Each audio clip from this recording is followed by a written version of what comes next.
واجب الاحترام میرے بزرگ بھائیوں، عزیز نوجوان ساتھیوں،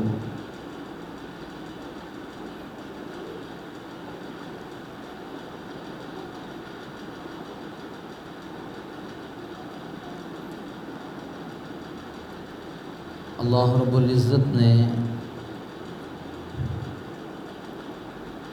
حضرت انسان کی کامیابی اور ترقی کے لیے انبیاء کو دنیا میں بھیجا،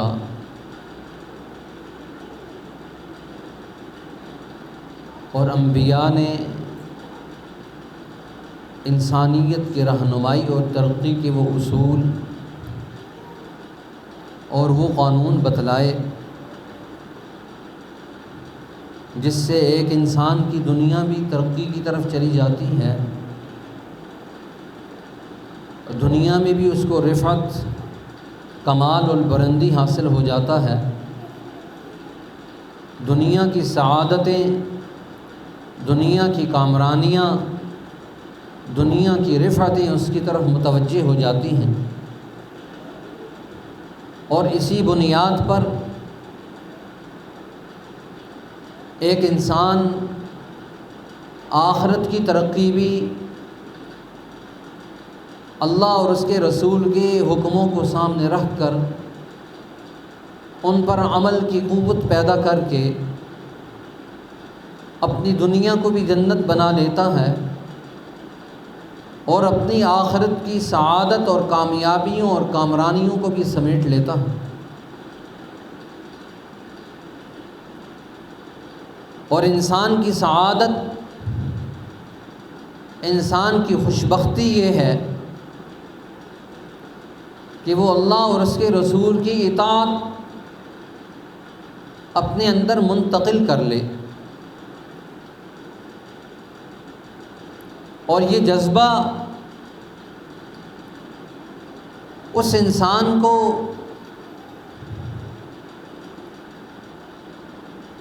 اگلے مراحل کی طرف منتقل کر دیتا ہے، ترقی کی طرف وہ گامزن رہتا ہے۔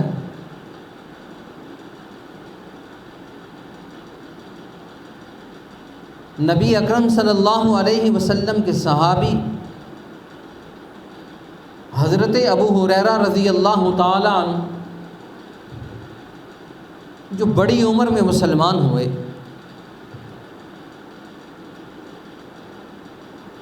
اور حضرت ابو ہریرہ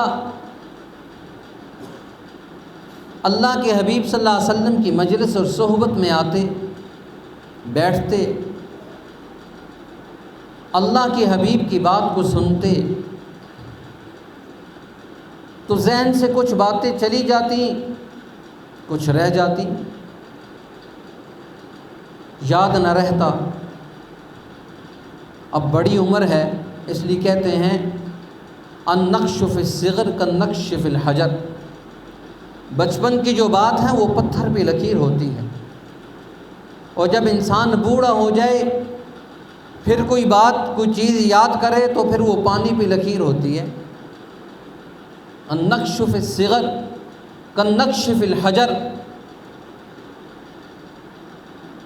اس لیے علماء نے یہ کہا کہ یہ جو بچہ ہے، یہ جب ماں کی گود میں ہوتا ہے تو اس کی تربیت کا عمل شروع ہو جاتا ہے، اس کی ترقی کا عمل شروع ہو جاتا ہے۔ اس لیے کہتے ہیں ماں جو ہے وہ بچے کا پہلا مدرسہ ہے۔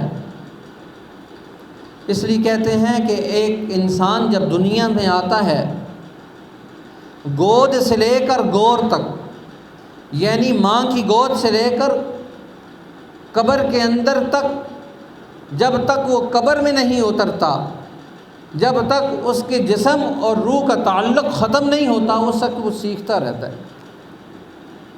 گور سے گور تک علم کا یہ تعلق یہ انسان کے ساتھ وابستہ رہتا ہے۔ حضرت ابو ہریرہ رضی اللہ تعالی عنہ جلیل القدر صحابی ہیں، اللہ کے حبیب صلی اللہ علیہ وسلم کے پاس آئے، کہا یا رسول اللہ میرا یہ مسئلہ ہے، میں آپ کی صحبت میں آتا ہوں، مجھے چیزیں یاد رہتی ہیں، لیکن جب دوسری مجلس تک ساری چیزیں محو ہو جاتی ہیں، سفید بال ہیں، بڑھاپا ہے۔ اللہ کے حبیب صلی اللہ علیہ وسلم نے حضرت ابو ہریرہ کو فرمایا، ابو ہریرہ یہ جو تیرے کاندھے پہ یہ چادر ہے اس کو یوں بچھا۔ حضرت ابو ہریرہ نے اپنی چادر کو یوں بچھایا، اور اللہ کے حبیب صلی اللہ علیہ وسلم نے فرمایا، ابو ہریرہ اب اس چادر کی گٹھلی بنا اور اپنے پاس رکھ لے، یوں فرمایا اس کو سمیٹ۔ ابو ہریرہ فرماتے ہیں میں نے وہ چادر جو میں نے سمیٹی، پھر ایسی سمیٹی، اس کے بعد مجھے پھر کوئی چیز بھولتی نہیں تھی۔ اللہ کے حبیب صلی اللہ علیہ وسلم کی ایسی دعا تھی۔ وہ چادر کیا تھی؟ وہ علم کا، وہ عمل کا، وہ نور نبوت کا وہ ایسا چشمہ اس چادر پہ جاری ہوا۔ ابو ہریرہ فرماتے ہیں پھر میں نے ساری زندگی جو چیز یاد کی، ایک دفعہ نظر میں آئی، ایک دفعہ سماعت میں آئی، پھر مجھے کبھی نہیں بھولی۔ یہ اللہ کے حبیب صلی اللہ علیہ وسلم کی دعا کا اثر تھا۔ اللہ کے حبیب صلی اللہ علیہ وسلم کی دعا کا یہ اثر تھا۔ پھر کہتے ہیں پھر مجھے نہیں بھولی۔ ایک مرتبہ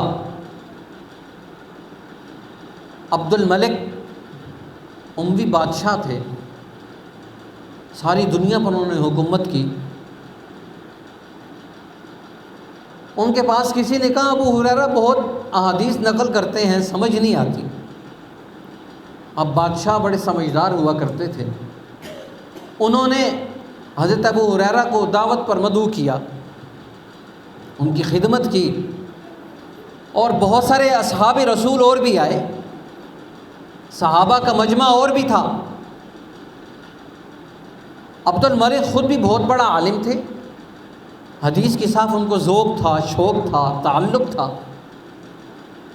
عبد الملک نے کہا ابو ہریرہ آپ ہمیں اللہ کے حبیب صلی اللہ علیہ وسلم کی مجلس میں جو بیٹھتے تھے وہ 100 کی قریب احادیث سنائیں۔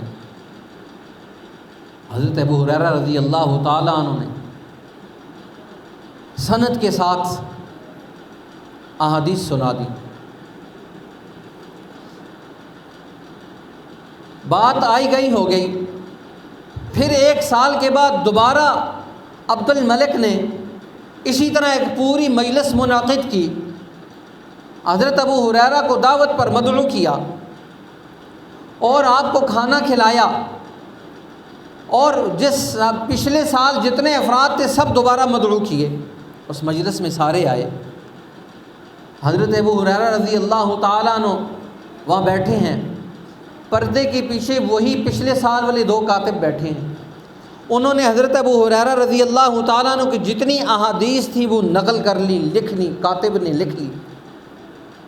اور عبد الملک ان کو کہتے ہیں ابو ہریرہ آپ نے اللہ کے حبیب صلی اللہ علیہ وسلم سے پچھلے سال ہمیں 100 کی قریب احادیث سنائی تھی، ان احادیث کا کیا ہی لطف تھا، کیا مزہ تھا، آپ نے اس مجلس میں دوبارہ وہی احادیث سنانی ہے، دوبارہ وہی احادیث سنانی ہے۔ اب کاتب پچھلے سال والے بیٹھے ہیں، اور انہوں نے جو پچھلے سال حضرت ابو ہریرہ نے جو احادیث بیان کی تھی زبانی، انہوں نے لکھ لی تھی، اللہ کے حبیب نے یہ حدیث بیان کی، یہ حدیث فرمائے، یہ آپ کا قول ہے، یہ ساری چیزیں۔ تو جب دوبارہ پورے سال کے بعد دوبارہ پھر بیان کی، کہنے لگے وہی احادیث۔ حضرت ابو ہریرہ رضی اللہ تعالیٰ عنہ کے حافظے کا یہ عالم تھا، سارا دن احادیث رسول اللہ بیان کرتے، اور جس مجلس میں جو احادیث بیان کرتے ان کے ذہن میں رہتی میں نے اس مجلس میں یہ احادیث بیان کی تھی۔ 1 سال کے بعد جب عبد الملک نے دوبارہ تقاضا کیا، پچھلے سال جب آپ تشریف لائے تھے آپ نے جو احادیث اس مجلس میں بیان کی وہی بیان کرنی ہے۔ حافظے کا یہ عالم تھا کہ حضرت ابو ہریرہ رضی اللہ تعالیٰ عنہ نے دوبارہ وہ ساری کی ساری احادیث 100 کی 100 نقل کی، اور کاتب لکھتا ہے ایک زبر زیر پیش کی غلطی نہیں تھی، ایک نقطہ ادھر سے ادھر نہیں تھا، ایک لحظہ ادھر سے ادھر نہیں تھا، ایک حرف ادھر سے ادھر نہیں تھا۔ جیسا پورے سال پہلے 100 احادیث بیان کی تھی ویسے حضرت ابو ہریرہ نے پوری کی پوری احادیث نقل کر دی۔ اور یہ اللہ کے حبیب صلی اللہ علیہ وسلم کی دعا کا اثر تھا۔ کہتے ہیں ابو زرع ایک بہت بڑے محدث تھے، ان کی مجلس میں ایک نوجوان آیا جس کی ابھی بھی شادی ہوئی، کچھ ایام میں اس کی شادی ہوئی۔ وہ مجلس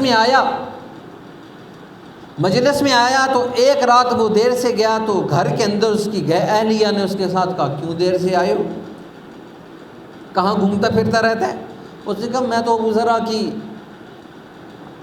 محدث ہیں، ان کی مجلس میں بیٹھتا ہوں، وہاں حدیث کا علم سیکھتا ہوں، میں نے کہاں جانا ہے۔ اب بیوی اس نے تیز تھی، یہ بھی نوجوان تھے، وہ بھی نوجوان تھی۔ اب باتوں میں تیزی ہوئی، جب باتوں میں تیزی ہوئی، ادھر سے بھی تیزی ہوئی، ادھر سے بھی تیزی ہوئی، اس تیزی کا نتیجہ یہ نکلا کہ اس بیوی نے ان کے استاد کی شان میں کوئی بات کہہ دی، تیرے محدث کو کہاں حدیثیں آتی ہیں، کہاں یاد ہیں اس کو احادیث۔ وہ جو نوجوان تھا جس کی ابھی شادی ہوئی تھی، اس نے وہاں کہا اگر میرے استاد کو 1,00,000 احادیث زبانی یاد نہ ہو تو اس کو 3 طلاقیں۔ اب جب اس نے یہ بات کہی، اب رات گزری، صبح دونوں سر پکڑ کے بیٹھ گئے۔ خاوند کہنے لگا بھئی یہ میں نے کیا کہہ دیا، میں تو کچھ وقت ہوئے استاد کی مجلس میں گیا ہوں اور میں نے کہا میرے استاد کو 1,00,000 احادیث اگر یاد نہ ہوئی تو مجھ سے فارغ ہو چکے۔ اب صبح نوجوان اپنے استاد کے پاس پہنچا مجلس میں، رات والا سارا واقعہ بیان کیا، استاد جی مجھ سے تو یہ غلطی ہو گئی۔ اللہ اکبر، کیسے لوگ تھے، حدیث کے ساتھ کتنی محبت تھی، کتنا تعلق تھا، کتنا پیار تھا۔ ابو ذرا محدث کہنے لگے جا نوجوان، الحمدللہ مجھے 1,00,000 احادیث بالسند بالتواتر مجھے یاد ہیں، جا تیری طلاق نہیں ہوئی۔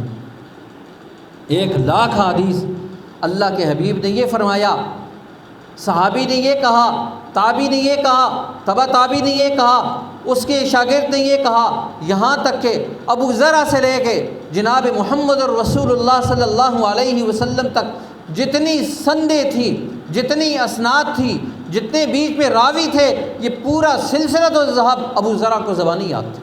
اور صرف ایک حدیث نہیں یاد تھی، 1,000 حدیث نہیں یاد تھی، 1,00,000 احادیث حضرت ابو ذرا کو زبانی یاد تھی، اور تواتر کے ساتھ سلسلہ الذہب پورا یاد تھا۔ اس لیے آج جو عالم اپنی حدیث کی سند بیان کرتا ہے وہ کہتا ہے میرے استاد فلاں ہیں۔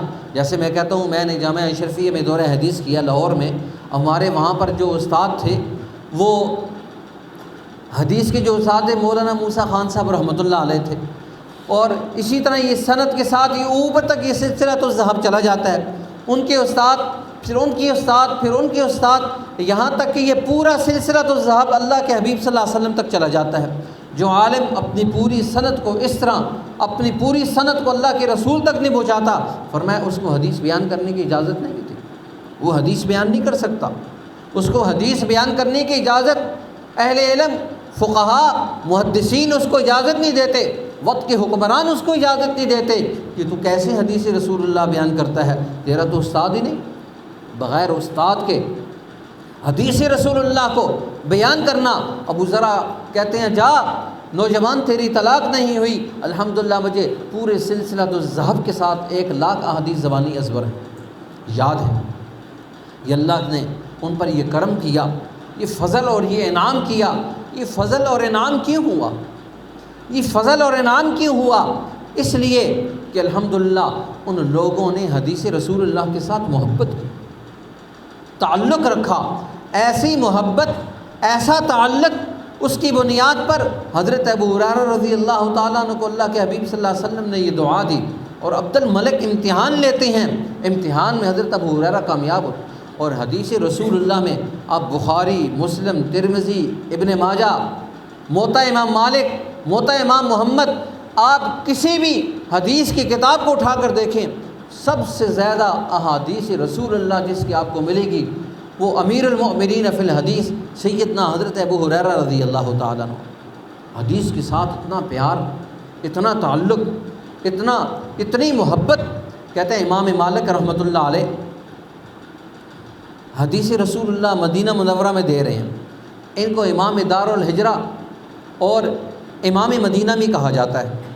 کہتے ہیں حدیث رسول اللہ بیان کرتے تھے تو تعلق اور محبت کا یہ عالم تھا، جس پہلو پر بیٹھتے اسی پہلو پر پھر بیٹھے رہتے، جس پہلو پر بیٹھتے اس پہلو کو بھی تبدیل نہ کرتے۔ کہتے ہیں ایک دفعہ حدیث رسول اللہ کا ہزاروں کا مجمع موجود ہے، بڑے بڑے فقہاء، بڑے بڑے اولیاء، بڑے بڑے اتقیاء ان کے مجلس میں موجود ہیں۔ اب مدینہ الرسول میں کتنی ابدال ہیں، کتنے کتب وہاں بیٹھتے ہیں۔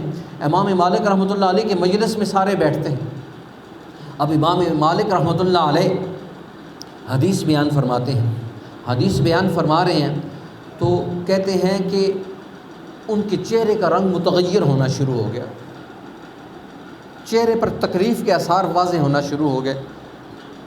تو جب پورا درس ختم ہوا، کسی شاگرد کو کہتے دیکھو میری پیٹھ پر کسی چیز نے کاٹا ہے۔ دیکھا ایک بچھو تھا، اس نے حضرت کی پوری پیٹھ کو متعدد دفعہ ڈاگا، اتنا داغا کہ آپ نے پہلو بھی نہیں تبدیل کیا۔ حدیث رسول اللہ بیان کر رہا ہوں، کیسے پہلو تبدیل کروں؟ حدیث رسول اللہ بیان کر رہا ہوں، کیسے پہلو کیسے تبدیل کروں؟ میں اپنی کروٹ کیسے تبدیل کروں؟ اللہ کے حبیب صلی اللہ علیہ وسلم کی حدیث کی توہین ہو جائے گی، اللہ کے حبیب صلی اللہ علیہ وسلم کی بات کی توہین ہو جائے گی، آپ کے قول اور عمل کی توہین ہو جائے گی۔ امام مالک رحمۃ اللہ علیہ اتنا عمل فرماتے ہیں، اور ان لوگوں کا حال یہ تھا۔ امام اعظم ابو حنیفہ رحمۃ اللہ علیہ جو ان کے بھی استاد ہیں، کہتے ہیں ایک دفعہ آپ اپنے علاقے سے سفر کر کے جب مدینہ شریف میں پہنچے تو لوگوں نے آپ کو وہاں ویلکم کہا، سب نے آپ کا ویلکم کیا، پورا شہر باہر نکل کر آیا۔ آپ بھی وقت کے امام تھے، امام مالک کے بھی استاد ہیں، اور سارے ائمہ کے استاد ہیں، امام محمد کے بھی استاد ہیں، امام ابو یوسف کے بھی استاد ہیں، جتنے فقہاء ہیں سب کے استاد ہیں۔ امام شافعی رحمۃ اللہ علیہ وہ امام احمد بن حنبل رحمۃ اللہ علیہ امام شافعی کی شاگرد ہیں، امام شافعی امام مالک کے شاگرد ہیں، امام مالک امام اعظم ابو حنیفہ رحمۃ اللہ علیہ کے شاگرد ہیں۔ یہ سارے بالواسطہ یا بلا واسطہ کو پوتا شاگرد ہے، کو بیٹا شاگرد ہے امام اعظم ابو حنیفہ رحمۃ اللہ علیہ کا۔ کہتے ہیں جب امام صاحب مدینہ میں تشریف لائے، حجاز کی سرزمین پر آئے تو 3 دن کا قیام تھا۔ 3 دن کے بعد اجازت مانگی تو سارا مجمع کہنے لگا حضرت ابھی تو اجازت نہیں ہے، ابھی تو آپ تشریف لائے ہیں۔ 3 دن کے بعد پھر تقاضا کیا میں چلتا ہوں، انہوں نے کہا نہیں حضرت کیسے ہو سکتا، ابھی تو اجازت نہیں ہے۔ پھر 3 دن گزرے، پھر 3 دن کے بعد پھر تقاضا کیا اب تو مجھے اجازت دے دو، میں جانا چاہتا ہوں۔ کہنے لگے نہیں اجازت ہے، سارا مجمع سامنے آ گیا، امام سامنے آ گئے کہ نہیں آپ نہیں جا سکتے، آپ ابھی یہاں رہیں اور ہمیں حدیث سنائیں۔ لوگوں کا ذوق تھا۔ جب 17واں دن ہوا تو امام صاحب رحمۃ اللہ علیہ نے فرمایا بھائی اب میں نہیں ٹھہر سکتا۔ لوگوں نے کہا یہ کیسے ممکن ہے آپ نہیں ٹھہر سکتے؟